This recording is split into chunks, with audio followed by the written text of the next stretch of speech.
Assalamualaikum warahmatullahi wabarakatuh. Halo semuanya, selamat pagi, siang, sore, dan malam bagi siapapun yang menonton dan dimanapun kalian berada. Pertama-tama, izinkan saya memperkenalkan diri dulu sebagai host di sini. Nama saya adalah Muhammad Gilmar Fawaz Zahra yang akan menemani kalian sebagai host podcast ini. Podcast tentang apa dulu?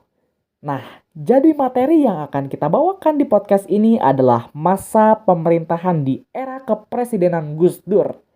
Nah, mungkin tanpa basa-basi lagi, langsung kita mulai saja. Dimulai dari tamu pertama kita yaitu Alif tentang arah pembangunan. Arah pembangunan pada masa reformasi, yaitu periode setelah berakhirnya Orde Baru. Pada masa ini, pemerintah tidak lagi menggunakan pola rencana pembangunan 5 tahun, yaitu atau repelita. Seperti sebelumnya, perubahan ini dilakukan karena sistem pembangunan lama dianggap terlalu sentralistik dan kurang melibatkan masyarakat. Oleh karena itu, arah pembangunan kemudian difokuskan pada 3 hal utama, yaitu reformasi politik, penguatan demokrasi, dan pemulihan kondisi nasional. Kita mulai dari reformasi politik. Pemerintahan melakukan banyak perubahan terhadap aturan dan undang-undang yang sebelumnya membatasi kebebasan masyarakat, seperti pemilihan umum yang mulai diselenggarakan secara lebih jujur dan adil. Masyarakat juga diberikan untuk membentuk berbagai partai politik. Selain itu, peran lembaga legislatif dan yudikatif diperkuat agar tidak lagi berada di bawah kendali penuh eksekutif. Masa jabatan presiden pun sedikit dibatasi dan praktik dui fungsi ABRI dihapuskan. Semua ini bertujuan menciptakan sistem pemerintah yang lebih seimbang dan demokratis. Baik, terima kasih banyak Alif atas materinya dan materi setelah ini akan dilanjutkan oleh Ardi. Selanjutnya, dalam bidang demokratisi, masyarakat memperoleh kebebasan yang lebih luas. Rakyat bisa menyampaikan pendapat, berserikat, dan berorganisasi tanpa tekanan seperti sebelumnya. Media massa pun tidak lagi dikekang, sehingga dapat menjalankan fungsi kontrol terhadap pemerintah. Di sisi lain, pemerintah mulai menerapkan otonomi daerah agar setiap wilayah memiliki kewenangan lebih besar dalam mengatur pembangunan di daerahnya masing-masing.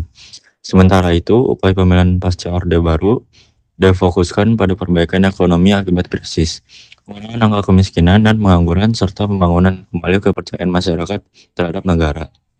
Berbagai program sosial diluncurkan untuk membantu rakyat sekaligus menjaga stabilitas nasional.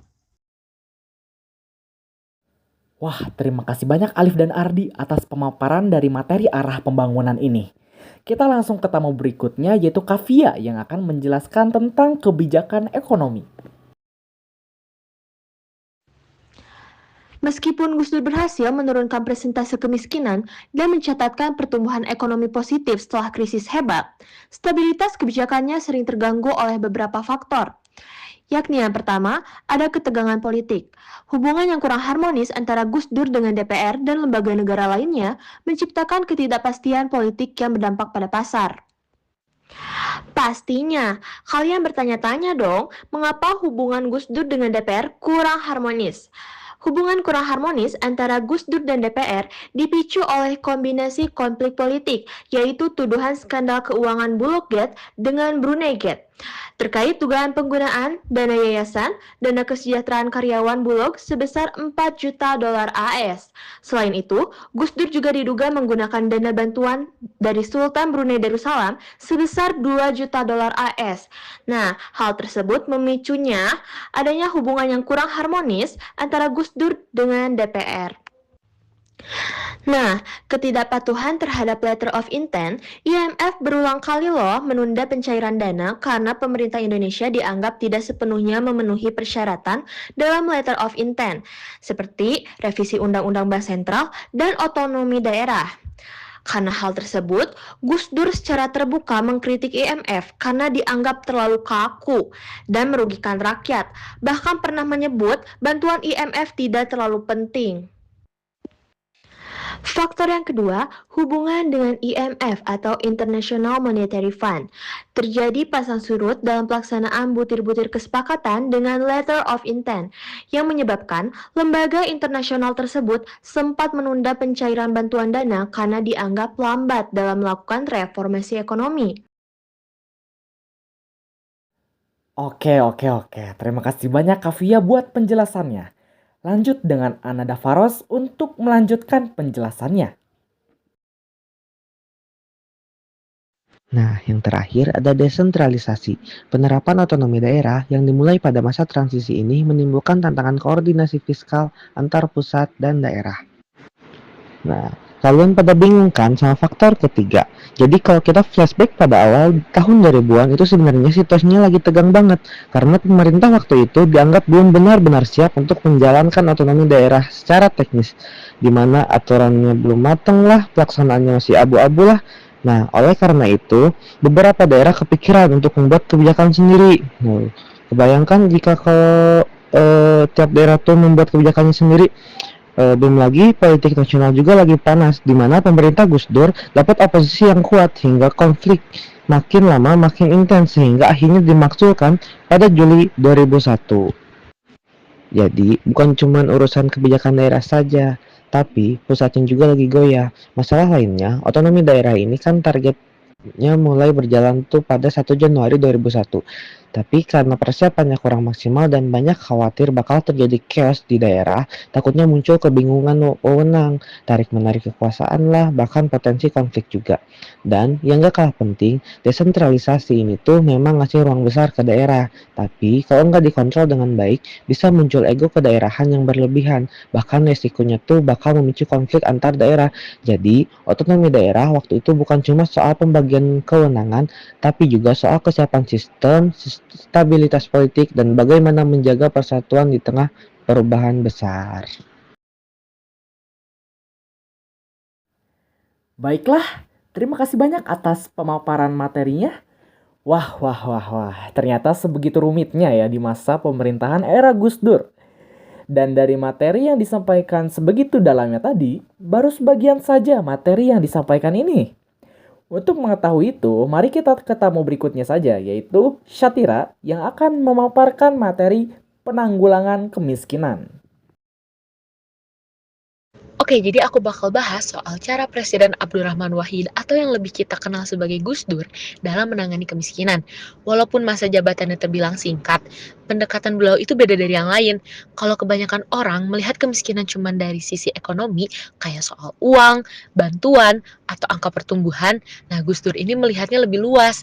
Menurut beliau, kemiskinan itu juga soal keadilan dan hak asasi.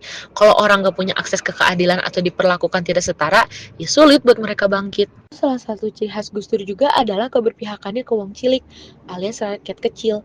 Beliau sering membela petani dalam konflik tanah, terutama kalau mereka berhadapan dengan korporasi besar atau negara. Karena buat Gus Dur, masalah tanah itu sering jadi akar kemiskinan di desa. Kalau tanahnya hilang, sumber penghidupannya juga hilang. Selain itu, Gus Dur juga mencabut aturan-aturan yang sifatnya diskriminatif. Salah satunya aturan yang dulunya membatasi hak kelompok minoritas. Dengan kebijakan itu dicabut, kelompok yang sebelumnya terpinggirkan jadi punya kesempatan ekonomi yang lebih adil. Jadi, pendekatannya bukan cuma kasih bantuan, tapi membuka akses dan peluang. Dari sisi ekonomi, situasinya waktu itu sebenarnya lagi berat banget karena Indonesia baru aja melewati krisis 1998. Tapi tetap ada langkah yang diambil. Misalnya gaji PNS dinaikkan cukup besar. Tujuannya supaya kesejahteraan mereka meningkat dan praktik pungli juga bisa ditekan. Selain itu, daya beli masyarakat juga diharapkan ikut naik.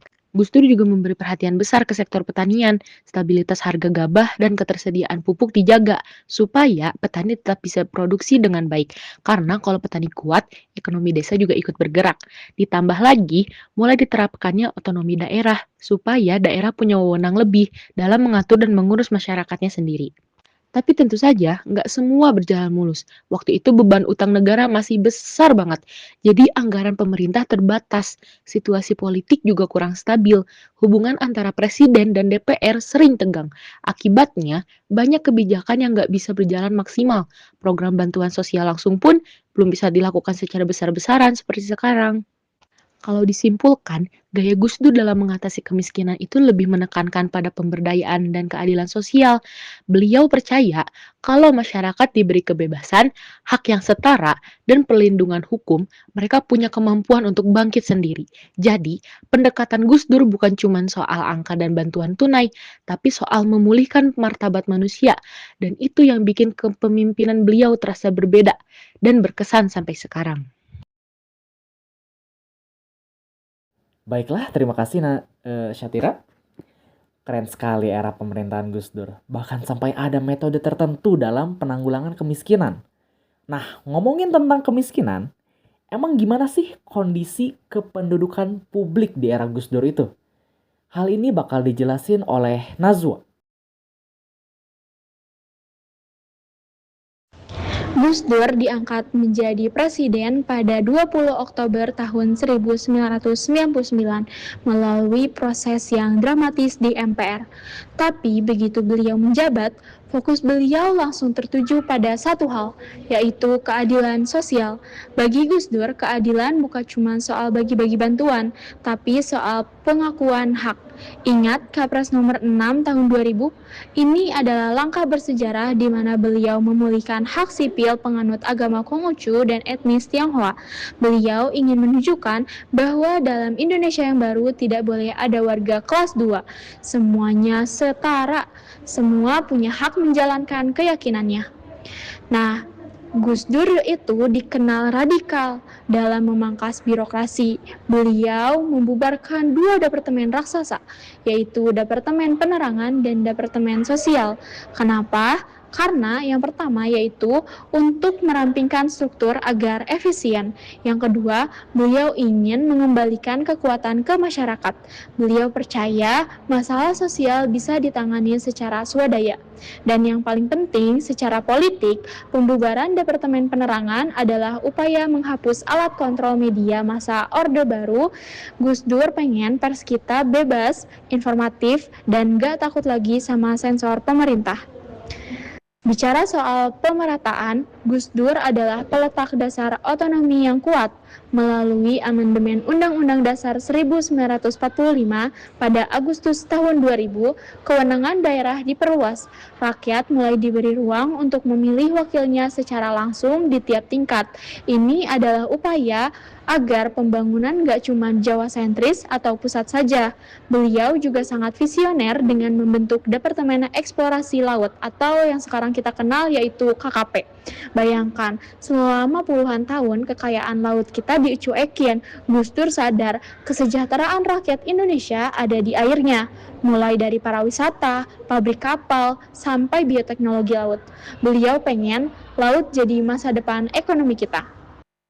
Satu lagi, poin besar soal fasilitas publik dan keamanan, Gus Dur lah yang memisahkan TNI dan Polri.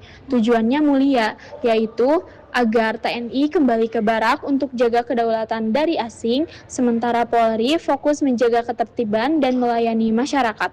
Gus Dur pengen polisi jadi pelindung sipil yang humanis, bukan alat represif kekuasaan. Tapi upaya perbaikan pelayanan hukum ini memang belum maksimal. Kasus KKN Orde Baru, terutama soal mantan Presiden Soeharto, sempat dibuka kembali pada Desember 1999, tapi terganjal masalah kesehatan beliau. Ini jadi salah satu PR besar yang sulit tuntas di masa itu. Namun, langkah-langkah berani Gus Dur sering bikin gerah kawan politiknya, mulai dari ide pencabutan larangan komunisme, rencana hubungan dagang dengan Israel, sampai hobi beliau gonta-ganti menteri tanpa penjelasan ke DPR.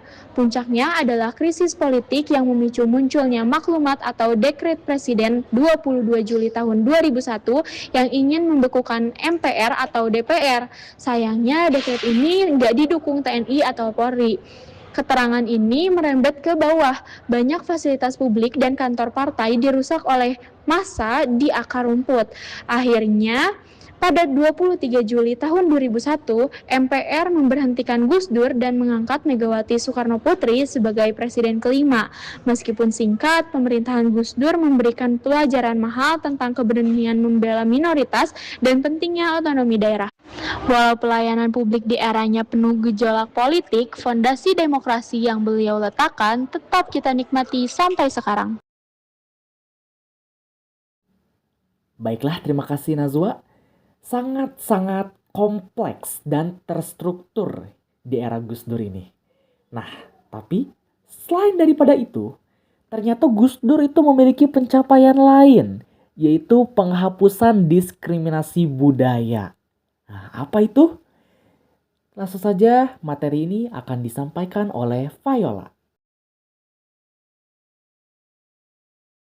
Ngobrolin diskriminasi yang udah terlanjur mengakar, jadi bayangin ini ya, selama lebih dari 30 tahun, sejak 1966 sampai 1998, masyarakat Tionghoa di Indonesia itu literally gak bisa jadi mereka sendiri.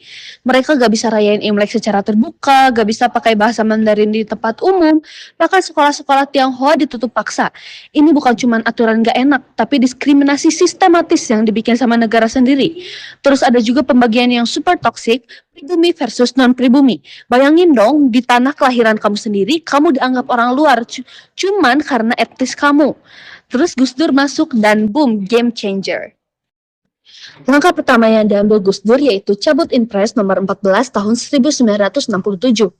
Jadi gini ceritanya. Ada aturan zaman Orde namanya Instruksi Presiden nomor 14 tahun 1967. Aturan itu basically ngomong, budaya Tionghoa, agama kamu, adat istiadat kamu, semua dilarang di ruang publik. Gus Dur langsung bilang, stop, ini salah, ini diskriminasi. Dan dia cabut aturan itu. Simple as that, padahal banyak yang nentang, tapi Gus Dur tetap jalan terus. Langkah kedua yaitu bye-bye istilah pribumi. Yang ini juga penting banget. Gus Dur ngeluarin kebijakan buat stop penggunaan kata pribumi dan non-pribumi di semua dokumen resmi. Pesannya jelas, kita semua Indonesia, gak ada yang lebih Indonesia atau kurang Indonesia. Nah, ini yang bikin banyak orang nangis haru waktu itu. 6 Januari tahun 2000, hari bersejarah. Tanggal ini penting banget. Gus Dur ngeluarin keputusan Presiden nomor 6 tahun 2000. Isinya, mulai sekarang masyarakat Tionghoa bebas rayain hari raya, pakai bahasa Mandarin, lakuin upacara adat, dan bikin sekolah berbahasa Mandarin.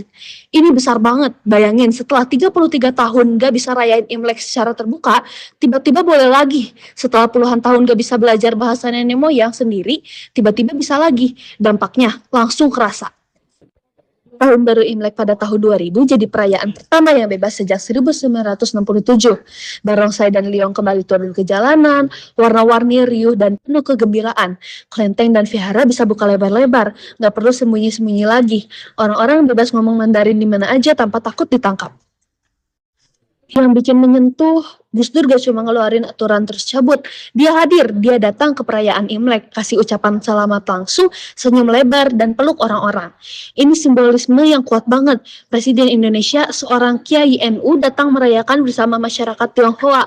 Pesan yang disampaikan, kalian bagian dari kita, keberagaman kita adalah kekuatan kita. Lalu lanjut ngomong pluralisme bukan cuma jargon, dialog antar agama. Sekarang kita ngobrolin sisi Gus Dur yang lain. Ini tentang bagaimana dia memandang agama dan keberagaman. Filosofi Gus Dur yang mind-blowing, pernah dengar quote dia yang ini, Tuhan tidak memerlukan bantuan manusia, tetapi manusia memerlukan Tuhan. Deep kan? Maksudnya, Tuhan gak butuh kita untuk bertengkar atas namanya. Yang butuh perdamaian, yang butuh harmoni, itu kita manusianya. Quote lain yang ikonik yaitu, kebenaran adalah milik semua orang, tidak ada agama yang lebih besar dari agama lain. Buat sebagian orang ini kontroversial, tapi Gus Dur konsisten. Setiap orang punya jalan spiritualnya sendiri, dan itu harus dihormati. Spirit itu action, bukan cuma omong doang. Gus Dur gak cuma ceramah soal toleransi, dia bikin gerakan nyata. Yang pertama, dialog antar agama yang serius. Dia ngadain pertemuan rutin sama pemimpin agama dari berbagai keyakinan. Islam, Kristen, Katolik, Bunda, dan Hindu, semua dikumpulin buat ngobrol. Bukan basa-basi, tapi diskusi beneran soal gimana hidup berdampingan. Yang kedua, ada perlindungan tempat ibadah. Semua rumah ibadah dilindungi, gak peduli agama apa. Gus Dur tegas banget tentang kekerasan terhadap minoritas agama. Hak beribadah itu hak asasi manusia katanya. Yang ketiga yaitu Konghucu jadi agama resmi. Ini big deal, sejak 1965, Konghucu gak diakui sebagai agama resmi. Gus Dur kembalikan status itu, sekarang penganut Konghucu bisa tulis agamanya di KTP dan punya hak yang sama. Yang keempat yaitu nyemplung langsung ke masyarakat. Gus Dur gak cuma ngatur dari istana, dia kunjungi gereja, vihara, kelenteng, dan pura. Dia tunjukin lewat tindakan, ini presiden kamu semua, bukan cuma yang seagama. Ayo kita pause sebentar dan lihat gambaran besarnya. Sebelum era Gus Dur, bayangin hidup dalam situasi ini. Kamu gak bisa rayain hari raya budaya kamu sendiri, bahasa nenek moyang kamu dilarang, sekolah yang ngajarin budaya kamu ditutup paksa, kamu dianggap warga kelas 2 di negara tempat kamu lahir. 34 tahun, satu generasi penuh. Anak-anak yang lahir tahun 1970 itu gak pernah ngerasain gimana rasanya bebas. Jadi diri mereka sendiri sampai mereka hampir 30 tahun. Lalu era Gus Dur tahun 1999 sampai 2001 cuma 21 bulan, kurang dari 2 tahun, tapi dalam 21 bulan itu ruang publik dibuka lagi untuk budaya Tionghoa, semua warga negara diakui punya hak yang sama, toleransi dan pluralisme jadi agenda nasional, presiden sendiri yang jadi role model keberagaman. Setelah Gus Dur, tahun 2001 sampai sekarang, momentum yang dia bangun itu terus bergulir. Tahun 2002, Imlek jadi hari libur nasional opsional. Tahun 2003, Presiden Megawati tetapkan Imlek sebagai hari libur nasional resmi. Kebijakan Gus Dur jadi fondasi untuk reformasi selanjutnya. Sekarang, kita sudah terbiasa lihat perayaan Imlek di mana-mana kan? Semua itu dimulai dari keberanian Gus Dur. Sekarang, jangan mikir semuanya mulus ya. Gus Dur ngadepin pushback yang gila-gilaan. Pertama, resistensi politik yang brutal. Banyak politisi dan kelompok konservatif yang gak suka. Mereka bilang, terlalu liberal, kebablasan, bahkan ada yang bilang membahayakan Islam. Tapi Gus Dur, he didn't back down. Dia tetap pada prinsipnya meski tekanan datang dari mana-mana. Yang kedua, implementasi di daerah yang gak merata. Ini masalah klasik Indonesia. Jakarta bilang A, daerah ngelakuin B. Ke semua Pemda langsung nerapin kebijakan Gus Dur. Di beberapa daerah, diskriminasi informal masih terjadi. Stereotip dan prasangka gak langsung hilang gitu aja. Yang ketiga yaitu mengubah mindset the long game. Yang paling susah itu mengubah cara pikir orang.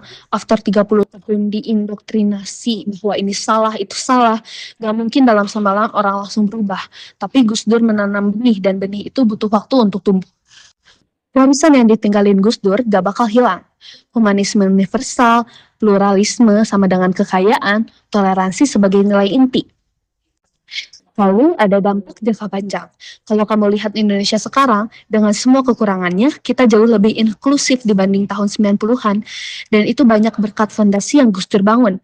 Masyarakat Indonesia jadi lebih terbuka, gerakan hak-hak sipil berkembang, pluralisme jadi nilai dihargai meski masih perlu terus diperjuangkan. Lalu ada model kepemimpinan yang langka. Maksud model kepemimpinan yang langka yaitu Gus Dur nunjukin bahwa pemimpin yang kuat itu bukannya nge-exclude orang, tapi yang nge-include semua orang. Dia berani ambil keputusan yang gak populer karena itu yang benar. That's leadership. 21 bulan yang mengubah segalanya. Gus Dur cuma jadi presiden selama 21 bulan, kurang dari 2 tahun. Masa kepemimpinannya penuh drama politik, impeachment, chaos di mana-mana. Tapi di tengah semua kekacauan itu, dia berhasil bikin perubahan yang dampaknya masih kita rasain sampai sekarang, 25 tahun kemudian. Final thought of Gus Dur, Indonesia masih jauh dari sempurna. Masih ada diskriminasi, masih ada intoleransi, masih banyak PR. Tapi setiap kita lihat perayaan Imlek di jalanan, setiap kali kita lihat orang dari berbagai agama ngobrol bareng dengan santai, setiap kali kita ngerasa Indonesia itu punya ruang untuk semua orang, ingat, semua itu dimulai dari satu orang yang berani bilang, ini salah dan saya akan mengubahnya. Terima kasih Gus Dur, warisanmu tetap hidup. Wah, dari semua materi yang disampaikan tadi, membuat saya menjadi lebih berwawasan tentang era Gus Dur ini. Kalau boleh jujur, kita langsung saja ke materi terakhir di podcast ini, yaitu tentang pelayanan pemerintahan oleh Radit. Nah, baik selanjutnya di sini ada masa pemerintahan Abdurrahman Wahid atau Gus Dur pada tahun 1999 sampai 2001. Nah, jadi latar belakangnya ini tuh pada saat itu Abdurrahman Wahid atau Gus Dur menjabat sebagai Presiden Republik Indonesia keempat pada tahun 1999 sampai 2001. Dia terpilih dalam sidang umum MPR setelah jatuhnya Presiden Soeharto pada tahun 1998. Masa kepemimpinannya berada dalam periode penting yang disebut era reformasi, yaitu masa transisi dari pemerintahan otoriter Orde Baru menuju sistem yang lebih demokratis. Nah, saat itu Indonesia tuh sedang menghadapi krisis ekonomi pasca 1998, ketidakstabilan politik, konflik di berbagai daerah, dan juga ketidakpercayaan masyarakat terhadap pemerintahan. Nah, Di tengah situasi tersebut, Gus Dur berusaha membangun pemerintahan yang lebih terbuka, demokratis, dan menghargai keberagaman. Nah, yang kedua, pelayanan pemerintahan yang terbuka dan demokratis. Salah satu ciri utama pemerintahan Gus Dur adalah mendorong sistem pemerintahan yang transparan dan menghormati hak rakyat. Nah, poin pertama yaitu kebebasan pers dan berpendapat. Jadi pada masa Orde Baru, media dan masyarakat itu sangat dibatasi, kritik terhadap pemerintahan sering ditekan. Nah, namun pada masa Gus Dur, media diberi kebebasan penuh untuk menyampaikan kritik. Demonstrasi diperbolehkan selama tidak melanggar hukum, dan pemerintahan tidak lagi membungkam suara oposisi. Nah, ini tuh menunjukkan bahwa pemerintahan mulai membuka ruang dialog dengan rakyat. Pelayanan publik menjadi lebih terbuka karena pemerintahan tidak lagi menutup-nutupi kebijakan. Nah, lalu poin kedua, penguatan hak asasi manusia atau HAM. Gus Dur dikenal sebagai tokoh yang sangat menjunjung tinggi toleransi dan pluralisme. Beberapa kebijakan pentingnya seperti mencabut larangan terhadap budaya dan tradisi Tionghoa, mengizinkan perayaan Imlek secara terbuka, menghapus diskriminasi terhadap etnis Tionghoa dalam administrasi negara, dan juga membuka dialog dengan kelompok-kelompok minoritas, agama, dan etnis. Nah, langkah ini menunjukkan pelayanan pemerintahan yang lebih adil dan tidak diskriminatif terhadap seluruh warga negara. Nah, lalu poin ketiga, otonomi daerah. Gus Dur melanjutkan kebijakan otonomi daerah yang mulai dirancang setelah reformasi. Tujuannya yaitu untuk mengurangi sentralisasi kekuasaan di Jakarta, memberikan kewenangan lebih besar kepada pemerintah daerah, dan juga mendekatkan pelayanan publik kepada masyarakat. Nah, dengan otonomi daerah, pemerintahan daerah memiliki tanggung jawab lebih besar dalam mengatur pendidikan, kesehatan, dan pembangunan daerah masing-masing. Nah, lalu di sini yang ketiga yaitu mengurangi peran militer dalam urusan sipil. Nah, salah satu langkah paling penting dalam masa pemerintahan Gus Dur adalah mengurangi campur tangan militer dalam politik. Pada masa Orde Baru berlaku konsep dui fungsi ABRI, yaitu militer memiliki dua peran. Yang pertama, pertahanan dan keamanan, dan yang kedua peran sosial politik, ikut mengatur pemerintahan. Lalu Gus Dur itu berupaya menghapus sistem tersebut. Yang pertama, pemisahan TNI dan Polri pada tahun 2000. Nah, TNI dan juga Polri itu dipisah. TNI dipisah dari Polri. Polri menjadi lembaga mandiri yang bertanggung jawab atas keamanan dalam negeri. TNI fokus pada pertahanan negara. Ini menjadi langkah besar dalam membangun demokrasi karena militer tidak lagi menguasai banyak posisi sipil. Nah, yang kedua, mengurangi keterlibatan militer di pemerintahan. Nah, jabatan-jabatan sipil mulai diisi oleh kalangan sipil, bukan militer. Peran militer di DPR secara bertahap dikurangi. Pemerintahan berusaha menegaskan bahwa militer harus netral dalam politik. Langkah ini penting untuk memastikan bahwa sistem pemerintahan dijalankan secara demokratis oleh pejabat sipil yang dipilih rakyat. Baiklah, terima kasih Radit. Dilanjutkan oleh Zuan untuk materinya. Oke, baik. Yang selanjutnya di sini saya akan membacakan tentang kelebihan dan tantangan pemerintahan dari Gus Dur itu. Kelebihannya itu adalah mendorong demokrasi dan kebebasan. Yang kedua adalah menguatkan perlindungan HAM. Yang ketiga adalah mengurangi dominasi militer. Yang keempat adalah menghargai keberagaman budaya dan agama. Dan tantangannya di sini ada satu, situasi politik yang tidak stabil. Yang kedua adalah konflik dengan DPR dan MPR. Yang ketiga adalah tuduhan kasus politik. Yang keempat adalah masa jabatan relatif singkat pada tahun 2021. Gus Dur diberhentikan oleh MPR dan digantikan oleh Megawati. Dan selanjutnya ada kesimpulan. Masa pemerintahan Gus Dur merupakan salah satu periode penting dalam sejarah reformasi Indonesia. Ia berusaha membangun pemerintahan yang terbuka dan demokratis, mengurangi peran militer dalam urusan sipil, menegakkan hak asasi manusia dan toleransi, memimpin dengan gaya santai, humanis, dan tidak kaku. Walaupun masa pemerintahannya singkat dan penuh tantangan, kontribusinya dalam memperkuat demokrasi dan pluralisme di Indonesia sangatlah besar bagi rakyat Indonesia. Oke. Kawan-kawan, seluruh materi sudah disampaikan dengan baik nih oleh tamu-tamu kita. Nah, saya sendiri sudah cukup tahu akan berbagai hal nih tentang era pemerintahan Gus Dur. Nah, kira-kira ilmu apa nih yang penonton sekalian dapatkan di podcast ini? Oke, karena kita sudah di ujung materi, kita akan menutup podcast ini. Terima kasih banyak yang sudah mendengar. Selamat pagi, siang, sore, dan malam. Wassalamualaikum warahmatullahi wabarakatuh.